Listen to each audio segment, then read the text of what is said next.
نمل بائی نمرہ احمد ایپیسوڈ 31۔ اب ٹوٹ گریں گی زنجیریں، اب زندانوں کی خیر نہیں، جو دریا جھوم کے اٹھے ہیں تنکوں سے نہ ٹالے جائیں گے۔ سعدی اور اس کے زنداں خانے کو وہیں چھوڑ کر ہم چند منٹ پیچھے واپس اسلام آباد کے اس ریسٹورانٹ میں جاتے ہیں جہاں اوپری کمرے میں حنین بیٹھی رجسٹر پہ پھول بوٹے بنا رہی تھی۔ وہ آیت ہنوز لکھی موجود تھی، مگر حنین کو جب کچھ خاص سمجھ نہ آیا تو غور و فکر کرنا ترک کر دیا اور تبھی زمر اندر داخل ہوئی۔ اس کے ہاتھ میں ایک لفافہ تھا۔ موبائل کمپنی نے بالآخر سگنل رپورٹ بھیجی تھی۔ وہ اندر سے کاغذ نکالتے ہوئے دوسری کرسی پہ بیٹھی اور حنین نے چونک کر اسے دیکھا۔ مگر بھائی کا موبائل سگنل آخری دفعہ ہماری کالونی میں آن ہوا تھا، یہ بتایا تو تھا پولیس نے۔ ہاں، مگر اس کا واٹس ایپ اگلے دن بھی آن ہوا تھا، 22 مئی کو۔ پولیس نے یہ نہیں بتایا، اس لیے میں نے کمپنی سے رابطہ کیا۔ سس روی سے صحیح کام انہوں نے کر ہی دیا، تم تو کر کے دینے پہ تیار ہی نہیں تھی۔ وہ طنز نہیں تھا، بس سادگی سے کہا اور صفحے کھول کر چہرے کے سامنے کی، اور حنین نے کچھ خفگی سے کہنا چاہا لیکن پھر سر جھٹک کر اس کے قریب آئی اور کاغذ پہ دیکھا۔ پھر دونوں نے بے اختیار ایک دوسرے کو دیکھا۔ یہ تو وہی علاقہ ہے نا جہاں ہم اب رہتے ہیں؟ ہاں پھپھو؟ ہاں، اور جہاں کاردارس رہتے ہیں، زمر سوچتے ہوئے پڑھتی جا رہی تھی اور حنین الجھ کر رہ گئی۔ سعدی کو آخری کال ہاشم کی طرف سے کی گئی۔ یا دیکھو، یہ پولیس کی رپورٹ میں نہیں تھا، وہ دکھا رہی تھی۔ اس رات ہم سبھی بھائی کو کال کر رہے تھے، مگر ہاشم کی کال کے وقت فون قصر کاردار یا ہماری اینیکسی کے آس پاس 3 کلومیٹر کے علاقے میں تھا۔ دوبارہ وہ 12 بجے کے بعد آن ہوا، تقریباً رات کے 3 بجے۔ تب بھی وہ اسی علاقے میں تھا، اس کا واٹس ایپ بھی تبھی آن ہوا ہوگا۔ کاغذ رکھ کر وہ سنجیدگی سے حنین کو دیکھنے لگی۔ سعدی کی 2 چیزیں کھوئی تھیں، کی چین اور موبائل۔ کی چین ممکنہ طور پر وہ اس گواہ لڑکی کے پاس تھا، مگر سیل فون کس کے پاس تھا اور وہ اسے اس علاقے میں کیوں لے کر آیا؟ آپ کو کیا لگتا ہے؟ ہو سکتا ہے کہ صرف ایک گواہ نہ ہو بلکہ قصر کاردار میں سے بھی کوئی گواہ ہو۔ چند لمحے سوچا اور نوشرواں اس دن سے متضاد باتیں کہہ رہے، یہ بھی تو ہو سکتا ہے کہ وہ بھی وہاں موجود ہو۔ ظاہر ہے وہ سعدی کا دوست ہے۔ وہ نہیں، وہ بھائی کا دوست نہیں ہے، وہ ایک دم بولی اور زمر رک کر اسے دیکھنے لگی۔ مگر سب جانتے ہیں کہ وہ دونوں دوست ہیں۔ میں باقی سب سے زیادہ جانتی ہوں بھائی کے بارے میں نے سگنل ڈھونڈنے میں مدد نہیں دی، مگر پچھلے 4 سال سے نہ فارس غازی ادھر تھا نہ زمر یوسف، تب حنین ہی تھی جو سعدی کے ساتھ تھی، اس لیے وہ دوست نہیں تھے، قطعیت سے بتایا۔ اور یہ بھی طنز نہ تھا۔ زمر نے گہری سانس لی۔ وجہ؟ کسی لڑکی کو شیرو تنگ کرتا تھا، اس لڑکی نے اپنے منگیتر سے شیرو کو پٹوایا۔ بھائی نے سامنے موجود ہونے کے باوجود شیرو کی کوئی مدد نہیں کی، آرام سے بیٹھا رہا، اور اسی بات پہ وہ بھائی سے خفا ہو گیا۔ مگر سعدی نے کوئی مدد کیوں نہیں کی؟ پتہ نہیں۔ پھر بعد میں وہ ڈرگز بھی لیتا تھا، تو بھائی نے اس کی شکایت اس کی ممی کو لگائی۔ پھر میں نے اس کے اغوا کا پول بھی کھولا، اور شیرو بھائی تو تب سے ہمارے جانی دشمن تھے۔ تم نے یہ سب پہلے نہیں بتایا؟ آپ نے پوچھا ہی نہیں۔ اس نے شانے اچکائے اور چند لمحے خاموشی چھا گئی۔ تمہارا خیال ہے کہ شیرو سعدی کو گولی مار سکتا ہے؟ ارے نہیں، اس سے تو اغوا بھی ٹھیک سے نہیں ہوتا، گولی کہاں مار سکتا ہے کسی کو۔ میں صرف اتنا کہہ رہی ہوں کہ وہ دوسرا گواہ ہو سکتا ہے، مگر بھائی سے بکس کی وجہ سے ہو سکتا ہے کہ وہ خاموش ہو۔ جو بھی ہے، تو مجھے شام میں وہ پین چارج کر کے دو گی، ہو سکتا ہے اس میں کچھ اہم ہو۔ پھر واپس گھوم کر دوبارہ سے کاغذ کو دیکھا اور آنکھوں میں ستائش تھی۔ یہ موبائل سگنل بھی کیا چیز ہے حنین، نظر بھی نہیں آتا مگر اتنا مضبوط ہوتا ہے کہ ختم ہو جانے کے بعد بھی اپنا نشان نہیں کھوتا۔ اور حنین نے تمام سوچوں کو ذہن سے جھٹکا اور رخ موڑ کر بیٹھ گئی، الجھی نگاہوں سے اس آیت کو دیکھنے لگی۔ اور تبھی اس کا موبائل بجا۔ اس نے بیزاری سے اس کو دیکھا تو ہاشم کا پیغام تھا، اسے ملنے کے لیے بلا رہا تھا۔ وہ ٹائپ کرنے کے موڈ میں نہیں تھی، اور گردن موڑ کر اس نے دیکھا اور زمر فون پہ ہی لگی ہوئی وکیل سے بات کرتی اٹھ کر جا رہی تھی۔ وہ چلی گئی تو حنا نے پیغام ریکارڈ کر کے اسے بھیجا۔ ملنا ہی تھا تو آدھے گھنٹے کے لیے وہ مل لے گی اور حلیمہ والی بات بھی کلیئر کر لے گی۔ اور پھر سے رجسٹر کے کنارے پھول بوٹے بنانے لگی، اور وایت ابھی تک صفحے پہ جگمگا رہی تھی۔ شہد میں شفا ہے، مگر دل کی بیماری کی شفا شہد میں کیسے ہے؟ اس آیت میں ایک نشانی ہے ان لوگوں کے لیے جو غور و فکر کرتے ہیں، مگر کون سی نشانی؟ وہ سوچتی جا رہی تھی اور ذہن میں زمر کے کہے الفاظ گونج رہے تھے۔ یہ موبائل سگنل بھی کیا عجیب چیز ہے حنین، شہد کو عربی میں کیا کہتے ہیں؟ اسل؟ اس نے ذہن سے آواز کو جھٹکتے ہوئے آیت پہ توجہ دی۔ ہو سکتا ہے اسل کا کوئی اور مطلب بھی ہو، کہتے ساتھ ہی اس نے اسل کا لفظ آیت میں ڈھونڈنا چاہا۔ یہ موبائل سگنل بھی کیا عجیب چیز ہے، مگر ایک منٹ، وہ الجھی، اسل کا لفظ تو آیت میں تھا ہی نہیں، آیت میں تو شہد کا لفظ تھا ہی نہیں، وہاں تو صرف مشروب یعنی شراب لکھا ہوا تھا، پھر وہ شہد کیوں ڈھونڈ رہی تھی؟ یہ موبائل سگنل بھی، اور وہ صفحہ اپنے قریب لائی اور آنکھوں کے بالکل قریب اور پلکیں سکوڑ کر اسے دیکھا۔ وہ غلط شے کو تلاش کر رہی تھی۔ وہ آیت اسل نہیں تھی، وہ آیت نحل تھی۔ موضوع شہد نہیں تھا، موضوع شہد کی مکھی تھا۔ Honey bee the honey bee. زمر ساتھ آ کر بیٹھی اور اپنا کام کرنے لگی، اور حنین اسی طرح صفحے کو دیکھتی رہی۔ سعدی بھائی بھی مجھ سے ایک دفعہ پوچھ رہے تھے کہ موبائل سگنل بھی کیا عجیب چیز ہے حنین، وہ بس حیرت سے بڑبڑائی اور موبائل سگنل؟ سوری، زمر نے اسے سوالیہ دیکھا۔ اسے لگا ہنّا نے اسے پکارا، مگر حنین اس وقت کسی اور ہی دنیا میں تھی، اس نے نہیں سنا، بس تیزی سے اٹھی اور زمر کے آگے رکھا سعدی کا لیپ ٹاپ اٹھایا اور اسے اپنی میز پہ لے آئی۔ بے قراری سے وہ جلدی جلدی کیز دباتی فیس بک کھول رہی تھی، اور سعدی کا فیس بک پہ دوستوں کا ایک گروپ تھا چھوٹا سا، جہاں وہ ہر ہفتے اپنی ایک سیلف ویڈیو پوسٹ کرتا تھا۔ اس میں وہ کسی منتخب آیت کی اپنی سمجھ اور علم کے لحاظ سے تفسیر بیان کرتا تھا، اور یہ سلسلہ اس نے سال بھر پہلے ہی چھوڑ دیا تھا جاب کی مصروفیت کی وجہ سے، مگر وہ ویڈیوز اب بھی اس گروپ میں تھیں اور ہنّا اس گروپ میں موجود تھی، مگر چونکہ وہاں سعدی کے دوست تھے سو اس کو کامنٹ کرنے کی اجازت بھائی کی طرف سے نہیں تھی، لیکن ویڈیوز وہ دیکھا کرتی تھی۔ نیٹ چھوڑنے کے بعد بھی وہ ان ویڈیوز کو تب دیکھ لیتی جب بھائی امی کو دکھاتا۔ اسے لگتا تھا وہ ان کو ایک کان سے سن کر دوسرے سے نکال دیتی ہے، لیکن آج دونوں کانوں کے درمیان کچھ اٹک گیا تھا۔ مطلوبہ صفحہ کھل گیا اور وہ ویڈیو آج بھی وہاں موجود تھی، اس کا نام آیت نحل تھا۔ دھڑکتے ہوئے دل کے ساتھ اس نے ویڈیو کھولی اور کانوں میں ایئر فونز لگائے۔ اسکرین پہ ریسٹورانٹ کے کونے میں والی میز نظر آنے لگی۔ 1 یا 1.25 سال پہلے کا سعدی ادھر بیٹھا تھا اور اسکرین پہ مسکراتے ہوئے کہہ رہا تھا چند ابتدائی فکرے، اور ہنّا نے اسکرین کو انگلیوں سے چھوا۔ کتنے دن بعد اس نے سعدی کو بولتے ہوئے دیکھا تھا۔ چند لمحوں بعد وہ موضوع پہ آ گیا۔ کل صبح فجر پہ میں سورہ نحل پڑھ رہا تھا تو آیت نحل نظروں سے گزری تو میں نے ان پہ غور و فکر کیا۔ ہم اکثر قرآن میں اللہ تعالیٰ کو فرماتے سنتے ہیں کہ اس میں نشانی ہے اس قوم کے لیے جو غور و فکر کرتی ہے۔ غور و فکر کرنا کیا ہوتا ہے؟ اس آیت کی تفاسیر سے تفسیر پڑھ لینا، کیا یہ کافی ہوتا ہے؟ میرے خیال میں نہیں۔ ذرا رک کر اس نے سانس لیا۔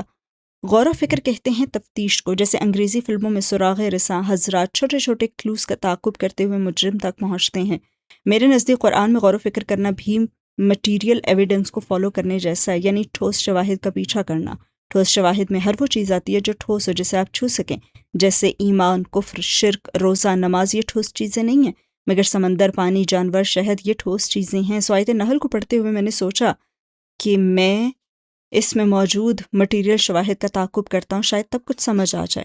اور وہ سانس لینے کو ٹھہرا اور ہنّا بالکل سانس روکے اسے ہی سن رہی تھی۔ اس میں مٹیریل چیز شہد تھی۔ میں چند جگہوں پہ گیا خالص شہد کے لیے، مگر پھر ایک دن مجھے اندازہ ہوا کہ لفظ شہد تو آیت میں لکھا ہی نہیں ہے۔ یہ آیت اصل نہیں ہے، یہ آیت نحل تھی۔ موضوع نحل ہے، سارا مسئلہ نحل کا ہے۔ تب مجھے ایک بہت دلچسپ بات معلوم ہوئی، مگر اس کے لیے ہمیں پچھلی 3 آیات کو ملا کر پڑھنا ہوگا۔ اب اس نے میز پہ رکھا قرآن کھولا اور اس میں سے دیکھ کر بتانے لگا، ان 4 آیات میں اللہ تعالیٰ نے 4 قسم کی ڈرنکس کا ذکر کیا ہے۔ ایک ایک کر کے سب کو دیکھتے ہیں۔ وَأَعُوذُ بِاللَّهِ مِنَ الشَّيْطَانِ الرَّجِيمِ پڑھ کر آیت پڑھنے لگا، اور اللہ نے اتارا آسمان سے پانی، پھر زندہ کر دیا اس سے زمین کو، اور اس کی موت کے بعد بے شک اس میں البتہ ایک نشانی ہے ان لوگوں کے لیے جو غور سے سنتے ہیں۔ چہرہ اٹھایا اور اپنی ازلی معصوم مگر پیاری سی مسکراہٹ کے ساتھ کہنے لگا، اب بظاہر یہ زمینداروں اور کسانوں سے متعلقہ آیت لگتی ہے کہ کیسے بارش کے بعد بنجر زمین زرخیز ہو جاتی ہے، مگر جو لوگ سنتے ہیں، یعنی جو لوگ قرآن کو غور سے سنا کرتے ہیں، ان کو معلوم ہے کہ اللہ تعالیٰ قرآن میں عموماً جب آسمان سے نازل شدہ پانی کا ذکر کرتے ہیں تو اس سے مراد وحی ہوتی ہے، وحی الہی۔ قدر توقف سے کہنے لگا، وحی 3 طرح کی ہوتی ہے، ایک تو قرآن اور الہامی کتابوں کی صورت میں، ان میں اللہ بندے سے مخاطب ہوتے ہیں۔ دوسرا یہ کہ اللہ پردے کے پیچھے سے خود بندے سے مخاطب ہوں، جیسے موسیٰ علیہ السلام سے کوہ طور پہ ہوتے تھے، یا نبی صلی اللہ علیہ وسلم سے معراج کے موقع پہ ہوئے تھے۔ تیسری قسم یہ ہے کہ اللہ اپنے فرشتوں کو انسانوں کے پاس کوئی پیغام دے کر بھیجیں۔ اس تیسری وحی کی 2 قسمیں ہیں، ایک تو جو انبیاء کے پاس جبریل علیہ السلام کے ذریعے اترا کرتی تھی، اور دوسری الہام یعنی دل میں خیال کا ڈالے جانا۔ یہ ہر انسان کو ہوتا ہے، مگر یاد رہیے الہام شیطانی بھی ہو سکتا ہے اور فرشتے کے ذریعے بھی ہو سکتا ہے، اس کو جج آپ شریعت کے اصولوں پر ہی کریں گے۔ یہی الہام موسیٰ علیہ السلام کی والدہ کو ہوا تھا، جس کی بنا پر انہوں نے اپنا بچہ ٹیل میں اتارا تھا، اور یہی شہد کی مکھی کو ہوا تھا، یعنی ان کے دل میں خیال ڈالا گیا تھا۔ چند لمحے کے لیے رک کر قرآن کو دیکھا تو ان 5 آیات میں پہلی قسم کی ڈرنک پانی ہے، وہی الہی جو آسمان سے اترتی ہے اور مردہ دلوں کو زندہ کرتی ہے۔ کوئی بھی چیز دل کو ایسے زندہ نہیں کرتی جیسے قرآن کرتا ہے، اور کوئی بھی چیز ایسے دل مردہ نہیں کرتی جیسے اونچے کہکہے کرتے ہیں۔ پھر صفحہ پلٹا، اگلی آیات دیکھتے ہیں۔ پہلے عربی پڑھی اور پھر اردو میں بتانے لگا، اور بے شک تمہارے لیے مویشی جانوروں میں ایک سبق ہے، ہم تمہیں ان کے پیٹوں میں گوبر و خون کے درمیان سے خالص دودھ پلاتے ہیں، خوشگوار ہے وہ پینے والوں کے لیے۔ اور سعدین چہرہ اٹھایا، بارش وہ چیز ہے جو فصل پہ ہو یا دل پہ، اس کا فائدہ ہی فائدہ ہوتا ہے۔ بارش کو اللہ نے ہمیشہ رحمت کہا ہے، کسی قوم کو بارش سے عذاب نہیں دیا۔ ہم ڈیم نہیں بناتے اور پلاننگ نہیں کرتے اس لیے بارش زحمت بن جاتی ہے، ورنہ بارش تو سراسر فائدہ ہوتی ہے۔ اب دوسری قسم کی چیز دیکھیے، دودھ۔ وہ کہہ رہا تھا اور حنین ہر شے بھلائی یکٹک اسے ہی دیکھی جا رہی تھی۔ اسے یہ سب اس طرح کیوں نہیں سمجھ آیا جیسے سعدی کو آیا تھا۔ دودھ ان چیزوں کی مثال بیان کرتا ہے جو بری چیزوں سے نکلتی ہیں۔ خون اور گوبر کے درمیان سے خالص اور پاک دودھ کا نکلنا ہمیں یہ بتاتا ہے کہ برے سے برے حالات میں بھی ہم اپنے خلوص اور پاکیزہ نیت سے راستے نکال سکتے ہیں اگر ہم چاہیں تو۔ آپ کو معلوم ہوگا وہ واقعہ کہ جب رسول اللہ صلی اللہ علیہ وسلم کو 3 پیالوں میں سے دودھ کا انتخاب فرمایا تھا، کیونکہ دودھ عین فطرت ہے تو فطرت میں کوئی چیز اچھی یا بری نہیں ہوتی، آپ گندگی میں سے بھی اچھی چیز نکال سکتے ہیں۔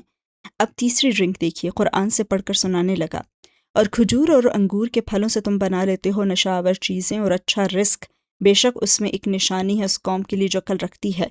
تو میرے عقل والے دوستوں، تیسرا مشروب یعنی شراب بنایا جاتا ہے پاکیزہ پھلوں سے۔ کھجور جیسے شجر طیبہ سے بھی بری چیزیں بن سکتی ہیں، یہ سب آپ کے اوپر ہے۔ آپ اچھی چیز سے بھی بری بنا سکتے ہیں اور بری سے بھی اچھی نکال سکتے ہیں، اس لیے چیزوں کو درست استعمال کریں۔ کمپیوٹر سے اچھے کام کیا کرے، جو نہیں دیکھنا چاہیے وہ نہ دیکھا کرے، اور جس کی اجازت نہیں ہے وہ بھی نہ کیا کرے۔ آپ کوئی ناول پڑھ رہے ہیں مگر پیرنٹس نے اجازت نہیں دی ناول پڑھنے کی، تو اسے پڑھ کر آپ پیرنٹس کے ساتھ خیانت کر رہے ہیں۔ ان کو کنونس کریں لیکن چھپ کر مت پڑھیں، یہ غلط ہے۔ پھر اگلی آیت کی طرف متوجہ ہوا، اور وہی کی تمہارے رب نے شہد کی مکھی کی طرف کہ بنا لے اپنے گھر پہاڑوں پر اور درختوں میں، اور اس میں جو وہ چڑھاتے ہیں یعنی اونچی چھتیں، پھر کھا کر ہر قسم کے پھلوں میں سے، پھر چلتی رہے اپنے رب کے آسان راستوں پہ۔ نکلتا ہے ان شہد کی مکھیوں کے پیٹوں سے شربت، مختلف ہیں رنگ اس کے، شفا ہے اس میں لوگوں کے لیے، البتہ یقیناً اس میں ایک نشانی ہے ان لوگوں کے لیے جو غور و فکر کرتے ہیں۔ سعدی چہرہ اٹھا کر واپس کیمرے میں دیکھنے لگا۔ بظاہر یہ ایک بہت ہی سادہ سی آیت ہے، اس میں چوتھے مشروب کا ذکر ہے، شہد، جس کے پینے میں شفا ہے۔ میری ٹیچر کہتی تھی کہ رسول اللہ صلی اللہ علیہ وسلم نے شہد کے پینے میں شفا کا ذکر کیا ہے۔ ویسے شہد پینے اور شہد کھانے میں بہت فرق ہوتا ہے، کبھی آزما کر دیکھیے گا۔ ذرا رک کر گہری سانس لی اور حنین بے قراری سے اس کو دیکھتی اس کے اگلے الفاظ کی منتظر تھی۔ اس آیت میں یہ بتایا گیا ہے کہ اللہ تعالیٰ نے شہد کی مکھی کے دل میں خیال ڈالا کہ وہ آبادیوں سے دور اونچی محفوظ جگہوں میں اپنے گھر بنائے، پھلوں میں سے کھائے اور آسان راستوں پہ چلے، پھر جو اس کے پیٹ میں سے نکلے گا شہد اور ایک دوسری رطوبت بھی وہ شفا بخش ہوتی ہے۔ یہ تو ہو گیا آسان ترجمہ، مگر غور کرنے والے لوگ سادہ ترجمے میں بس نہیں رہتے، ان کو کوئی نہ کوئی مزید مطلب ڈھونڈنا ہی ہوتا ہے، اور وقت اور حالات کے ساتھ یہ مطلب بدل جایا کرتے ہیں۔ قرآن میں وسعت ہے مگر افسوس کہ قرآن پڑھنے والوں میں وسعت نہیں۔ خیر، صفحے پہ ایک نظر دوڑاتے ہوئے اس نے گردن جھکائی۔ میں کافی دیر شہد ڈھونڈتا رہا، خالص شہد، مگر مجھے اندازہ ہوا کہ خالص شہد ناپید ہوتا جا رہا ہے، تو میں شہد کی مکھی کی طرف آیا۔ اس آیت میں ٹھوس شے وہی تھی۔ مجھے اس دوران ایک دلچسپ ریسرچ ملی۔ گو کہ کچھ لوگ اس تحقیق کو نہیں مانتے اور وہ کہتے ہیں کہ شہد کی کمی کی وجہ سے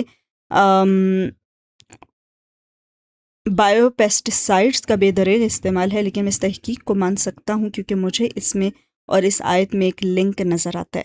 کہنے کے ساتھ اس نے اپنا موبائل اٹھایا اور اس کی تاریک اسکرین کمرے میں دکھا دی۔ شہد کیوں ناپید ہوتا جا رہا ہے؟ اس کی وجہ یہ چیز نہیں، یہ موبائل نہیں بلکہ اس کے گرد چکراتا اندیکھا موبائل سگنل ہے۔ فون رکھا اور پھر سے سامنے دیکھتے ہوئے کہنے لگا، یہ موبائل سگنل بہت عجیب چیز ہے، آپ دنیا کے کسی بھی کونے میں ہوں گے، کوئی آپ کو فون کرے تو یہ آپ کو ڈھونڈ لیتا ہے، این آپ کے کان کے قریب آ کر بجتا ہے۔ آپ سب کو معلوم ہے کہ جگہ جگہ اونچے ٹاورز لگے ہوتے ہیں جن سے جڑا ان نادیدہ لہروں کا جال پوری دنیا میں بچھا، یہاں تک کہ دنیا انہی کے جال میں پھنسی ہوئی، مگر یہ بری بات نہیں، سیل فون ایک ضرورت ہے، ٹیکنالوجی ہے، سب کے پاس ہوتا ہے، لیکن اور حنین کی آنکھیں یکدم پھیکنے لگیں۔ اس کو یاد تھا کہ وہ آگے کیا کہے گا، مگر وہ اسے ایسے سنے کہ اس نے کبھی سوچا نہیں تھا۔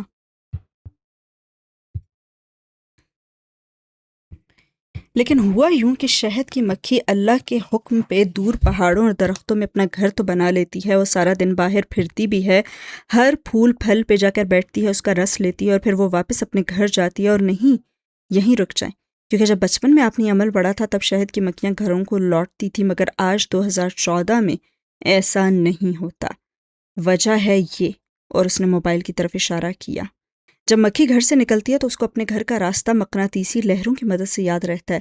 وہ پھول پھل پہ بیٹھتی ہے اور رس لے کر واپس گھر کی طرف اڑتی ہے، لیکن درمیان میں موبائل سگنلز کی لہروں کا جال بچھا ہوتا ہے، اور شہد کی مکھی جب کسی سگنل کی لہر سے ٹکراتی ہے تو مقناطیسی فیلڈ متاثر ہوتا ہے، یوں سمجھے وہ چکرا کر رہ جاتی ہے اور کنفیوزڈ ہو جاتی ہے۔ اس ٹکر سے وہ سمت کا تعین کھو دیتی ہے اور وہ اپنے گھر کا راستہ بھی بھول جاتی ہے، اور پھر وہ ماری ماری ایک جگہ سے دوسری جگہ اڑتی ہے اور یوں ہی بھٹک بھٹک کر کہیں گر کر مر جاتی ہے۔ ہر گزرتے دن کے ساتھ گھر لوٹنے والی مکھیوں کی تعداد کم سے کم ہوتی جا رہی ہے، اور جب مجھے یہ معلوم ہوا تو میں نے سوچا کہ یہ آیت نحل ہے، اتنی اہم آیت جس میں سورہ کا نام لکھا ہے، تو شہد کی مکھی کی مثال بیان کرنے کا کیا مقصد ہو سکتا ہے؟ اور حنین نے آنکھیں بند کر لی۔ ان سے ٹپ ٹپ آنسو گرنے لگے تھے۔ وہ 1 سال پہلے کا سعدی بے خبر سا اسے کہہ رہا تھا۔ تب مجھے احساس ہوا کہ یہ موبائلز ہماری دنیا سے مٹھاس کیسے غائب کر رہے ہیں۔ کتنی پیاری اور اچھی لڑکیاں جنہوں نے شہد سے میٹھے گھر بنائے تھے، وہ روز گھر سے نکلتی ہیں پھولوں، رنگوں اور خوشبوؤں کی آس لے کر، آسان راستوں پہ چلتی ہیں، مگر پھر درمیان میں یہ موبائل سگنلز آ جاتے ہیں اور ان کے راستے مشکل ہو جاتے ہیں۔ وہ کنفیوز ہو جاتی ہیں، کسی نامحرم سے فون پہ بات کرنے کے لیے ڈھیروں دلیلیں گھڑتی ہیں، فتوے لیتی ہیں، کزن بھی تو بھائی ہوتا ہے، اسلام اتنا بھی سخت نہیں ہے، میں کوئی غلط بات تو نہیں کر رہی، وغیرہ وغیرہ۔ اور اسی کرب اور تکلیف میں وہ گھر کا راستہ بھول جاتی ہیں، وہ در بدر بھٹکتی ہیں۔ انہوں نے تو آسان راستوں پہ چلنا تھا، اپنے دلوں میں موجود قرآن سے اور نور سے لوگوں کو شفا دینی تھی، اپنے ٹیلنٹ اور پوٹینشل کو میٹھے کاموں کے لیے استعمال کرنا تھا، مگر یہ موبائل سگنلز ان کو بیمار کر دیتے ہیں۔ مرض عشق بہت موذی مرض ہے۔ اگر آپ میں سے کوئی اس میں مبتلا ہے تو یاد رکھیے اس مرض کی شفا ہے، لیکن اس شفا کے لیے پہلے آپ کو اپنے راستے ٹھیک کرنے ہوں گے۔ وہ مشکل راہیں جن میں قرب ہے، پکڑے جانے کا خوف ہے، ان کو ترک کرنا ہوگا۔ کہنے کے ساتھ کلائی پہ بندی کھڑی دیکھی۔ وقت کم ہے، میں اپنی باتوں سے کسی کو بور بھی نہیں کرنا چاہتا، اس لیے قصہ مختصر۔ یہ آیت نحل ہمیں سکھاتی ہے کہ جیسے گوبر و خون کے درمیان سے پاکیزہ چیزیں نکل سکتی ہیں، اور جیسے انگور اور کھجور سے ناپاک شے بن سکتی ہے، ویسے ہی شہد کی مکھی کے راستوں کو مشکل بنانے والی چیزوں کا صحیح یا غلط استعمال آپ کے ہاتھ میں ہے۔ مگر اتنا یاد رکھیے گا کہ جو آپ کے نصیب میں ہے وہ تو آپ کو ضرور ملے گا، چاہے حرام سے اور چاہے حلال سے، لیکن اگر آپ اس کو حرام سے لینے کی کوشش کریں گے تو اللہ تعالیٰ آپ کے حلال کی لذت لے جائے گا۔ کچھ میاں بیوی پسند کی شادی کے باوجود بڑی ناخوشگوار زندگی گزار رہے ہوتے، کبھی سوچا ہے کیوں؟ کیونکہ وہ شادی سے پہلے سب حرام سے لے چکے ہوتے ہیں جو بعد میں ان کو مل ہی جانا تھا، اس لیے ان کے حلال کی مٹھاس تو ختم ہو جاتی ہے۔ آپ کسی کے ساتھ بھلے اپنے منگیتر کے ساتھ ہی سیل فون پہ انوالوڈ ہیں تو اتنا یاد رکھیں کہ محرم اور نامحرم کے قوانین آپ کی دلیلوں اور ہیلوں بہانوں سے بدل نہیں جائیں گے۔ جو غلط ہے وہ غلط ہے، آپ جتنا حرام لیں گے اتنا اپنے حلال کو کھوتے جائیں گے۔ اور ایک ثانیے کو رک کر اس نے ایک طویل سانس بھری۔ لیکن اس کے برعکس اگر آپ حرام چھوڑ دیں، جس چیز سے منع کیا جا رہا ہے اس کو اللہ کے لیے ترک کر دیں، تو اللہ وہی چیز جو کچھ ہی عرصے میں آپ کو حلال بنا کر دے دے گا۔ یہ میں نہیں کہہ رہا کہ یہ امام ابن قیم نے 700 برس پہلے کہا تھا۔ آپ جانتے اللہ کسی کو کچھ نہیں رکھتا، وہ بہت غیرت والا ہے۔ آپ جو بھی اس کی راہ میں صدقہ کریں یا قربانی، تو اس کو کئی گنا برکت دے کر آپ کو لوٹا دیتا ہے۔ اس لیے دوبارہ گھڑی دیکھیے، حرام کو چھوڑ دیں اس یقین کے ساتھ کہ اللہ اس کو حلال بنا کر آپ کو لوٹا دے گا۔ میرا وقت ختم ہوا، اپنے واٹس ایپ سٹیٹس کو صرف 24 گھنٹوں کے لیے آیات میں تبدیل کر دیجیے گا تاکہ مجھے پتہ چل سکے کہ کس کس گروپ ممبر نے آج کی آیات سن لی ہیں، اور مجھے پتہ ہے کہ آپ میں سے آدھے لوگوں نے نہیں سنی، مگر خیر، السلام علیکم ورحمۃ اللہ وبرکاتہ۔ اور ہاتھ بڑھا کر اس نے کیمرہ آف کر دیا اور ویڈیوز بھی رک گئی، اور حنین کی تو جیسے زندگی ہی ٹھہر گئی۔ وہ وہاں بیٹھی تھی، ہونٹوں پہ مٹھی رکھے اور بھیگے چہرے کے ساتھ آنسو ٹپ ٹپ تھوڑی تلے گر رہے تھے۔ اس نے 3 ماہ اتنی دلیلیں، اتنے ہیلے اور اتنی صفائیاں سوچی تھی، سعدی نے ان کو 10 منٹ میں ایک ویڈیو میں ہی ختم کر دیا۔ محرم اور نامحرم کے اصول، ساری بات ہی ختم ہو گئی۔ اس کا پورا دماغ سن ہو رہا تھا، اور زمر کام کرتے کرتے مڑی تو اس پر نظر پڑی اور وہ ایئر فونز لگائے اسکرین کو آنسو بہاتے ہوئے دیکھ رہی تھی۔ کیا دیکھ رہی ہو؟ فکر مندی سے پوچھا۔ آئینہ، وہ بس اتنا ہی بولی اور پھر فون اٹھایا اور واٹس ایپ سٹیٹس بدل دیا اور ساتھ میں ویڈیو کلپ کا نشان بھی بنایا۔ بھائی نہیں دیکھ سکتا، لیکن وہ جانتی تھی، مگر یہ ایک عادت تھی جو گئے برسوں میں اس نے اپنا رکھی تھی۔ میں کچھ عرصے کے لیے اس نے فالو بھی کی تھی، سو اب بھی کر لی۔ حنین، زمر نے نرمی سے پکارا، اور حنین جواب دیے بنا ہاتھوں میں چہرہ چھپا کر رونے لگی، اور زمر نے رخ موڑ لیا اور اسے رونے دیا۔ وہ روتی گئی روتی گئی روتی گئی، یہاں تک کہ آنسو ختم ہو گئے۔ پھر اس نے چہرہ اٹھایا، آنکھیں رگڑی اور ہاشم کو کال کی۔ وہ واٹس ایپ پہ ہی کال کرتی تھی، اسے معلوم نہ ہو سکا کہ وہ ملک سے باہر ہے۔ زمر نے رخ موڑ کر ایک ایک بات سنی جو اس نے ہاشم سے کہی، اور پھر اس نے جب فون ڈالنے کی آواز سنی تو مڑ کر دیکھا، وہ اب اپنی آنکھیں رگڑ رہی تھی۔ دونوں نے پھر کوئی بات نہیں کی اور خاموشی سب کہہ رہی تھی۔ اور اگر تم سے کبھی کوئی کہے کہ انسان کی گئی نیکی گھوم پھر کر اس کے پاس ایک دن ضرور لوٹتی ہے، تو یقین کر لینا، کیونکہ ایسا ضرور ہوتا ہے۔ اور سین ہوا ختم۔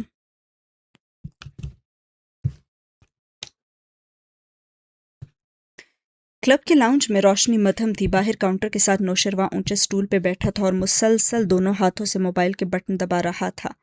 شیریں باریک ہیل سے چلتی قریب آئی اور ساتھ والے سٹول پہ بیٹھی اور رخ اس کی طرف موڑا اور اس کے چہرے کے آگے ہاتھ ہلایا، اور شیریں چونک کر آنکھیں اٹھائیں اور اسے دیکھ کر ان میں خفگی آئی۔ آپ ادھر؟ خیریت؟ خشک روی سے کہتا وہ دوبارہ بٹن دبانے لگا، اور شیریں نے اس کے ہاتھ سے موبائل لے کر کاؤنٹر پہ ڈالا۔ 3 دن سے تمہیں کال کر رہی ہوں، اٹھاتے کیوں نہیں ہو؟ نروٹھے پن سے گویا ہوئی، اور شیریں نے بیزاری سے شانے اچکائے۔ مجھ سے کیا کام آ پڑا ہے اب آپ کو؟ ہر وقت مجھ سے خفا کیوں رہتے ہو؟ دیکھو ہم اچھے دوست بھی تو ہیں، آؤ اب موڈ ٹھیک کرو، کارڈز کھیلتے ہیں۔ اسے بازو سے پکڑ کر کھڑا کیا اور وہ زیادہ دیر بیزار اور رویہ برقرار بھی نہ رکھ سکا اور ساتھ کھینچتا آیا۔ چند منٹ بعد وہ دونوں ایک میز کے گرد بیٹھے پتے کھیل رہے تھے۔ تم ہار رہے ہو شیرو؟ نہیں، ابھی دیکھیے گا۔ اس کی مکمل توجہ کارڈز پہ تھی اور اپنے پتے دیکھ کر یہ سوچ رہا تھا کہ اب کون سا پھینکے گا۔ مجھے کچھ دن کے لیے تمہارے G41 مل سکتی ہے؟ ایک دم چونک کر شہری کو دیکھا اور وہ بھی پتوں کو دیکھتے ہوئے سرسری انداز میں پوچھ رہی تھی۔ کیا؟ بظاہر نہ سمجھی دکھائی اور شہری نے اس کی آنکھوں میں دیکھا۔